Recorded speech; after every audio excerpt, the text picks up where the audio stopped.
नमस्कार श्रोते हो, रेडिओ जयंतच्या आनंदी कट्ट्यावर मी अनुराधा आपण सर्वांचं मनपूर्वक स्वागत करते.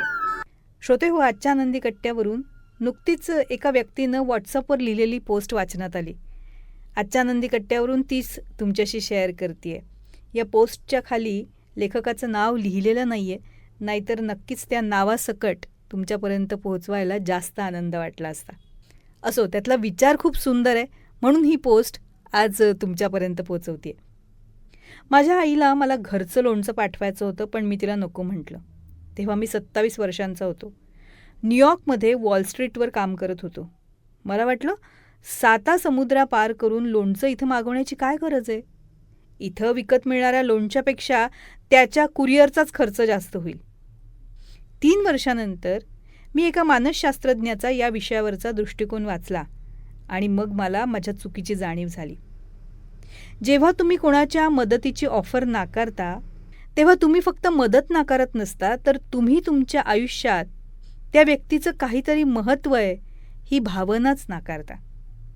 बेंजामिन फ्रँकलिन यांनी 1736मध्ये हे ओळखलं होतं.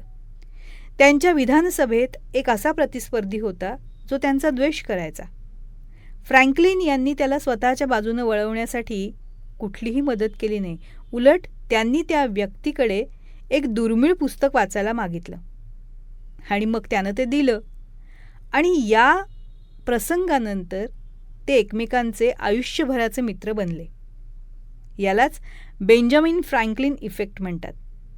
जेव्हा लोक तुमच्यासाठी काहीतरी करतात तेव्हा त्यांचं मन त्यांना पटवून देतं की ते तुमच्यावर प्रेम करतायत, म्हणूनच तर ते तुमची मदत करतायत. माझ्या आईला लोणचं पाठवायचं होतं ते मला त्याची गरज होती म्हणून नाही, तर तिला पाठवायचं होतं कारण तिला माझ्यासाठी काहीतरी करायचं होतं. आपल्यामध्ये अथांग समुद्र असला तरीही माझ्या आयुष्यात तिची अजूनही एक महत्त्वाची भूमिका आहे हे तिला स्वतःला सिद्ध करायचं होतं. जितक्या वेळा मी बघून घेईन, मला गरज नाही असं मी म्हटलं ना तिला, तितक्या वेळा तिच्याकडून मी तो आनंद हिरावून घेतला. घरापासून 10 वर्ष दूर राहिल्यावर मी एक गोष्ट शिकलोय. लहान सहान गोष्टींसाठी मदत स्वीकारणं म्हणजे तुम्हाला त्याची गरज आहे असं नाही, तर त्याचा अर्थ असा आहे की तुमच्या प्रिय व्यक्तींना तुमच्या आयुष्यात हवंसं वाटू देणं. जर तुमचे वडील तुम्हाला 5,000 रुपये पाठवू इच्छित असतील, जरी तुम्ही चांगले कमवत असलात तरीही, तर ते घ्या. जर तुमच्या मित्राला विमानतळावर घ्यायला यायचं असेल, जरी उबर उपलब्ध असली तरीही हो म्हणा. जर तुमच्या जोडीदाराला तुमच्यासाठी चहा बनवायचा असेल आणि तो तुम्ही स्वतःही बनवू शकत असलात तरीही त्याला तो बनवू द्या, त्याचा स्वीकार करा. तात्पर्य काय? आपल्यावर प्रेम करणाऱ्यांना आपले काही फार मोठे प्रश्न सोडवायचे नसतात. त्यांना फक्त आपल्या आयुष्यातल्या छोट्या क्षणांचा भाग बनायचं असतं.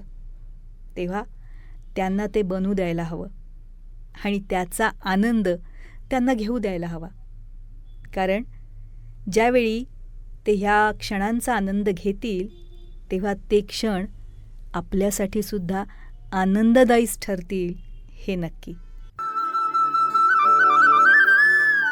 हा होता आनंदी कट्ट्यावरचा आजचा सुंदर विचार. तुम्हाला तो कसा वाटला याविषयीची तुमची कमेंट बॉक्समध्ये नक्की लिहा. आणि त्याचबरोबर रेडिओ जयंतचे दर्जेदार कार्यक्रम ऐकण्यासाठी रेडिओ जयंत लाईक करा, शेअर करा आणि सबस्क्राईब करा. रेडिओ जयंतचं सबस्क्रिप्शन फ्री आहे. आणि त्याचबरोबर नोटिफिकेशनसाठी बेल आयकॉनवर क्लिक करायला सुद्धा विसरू नका.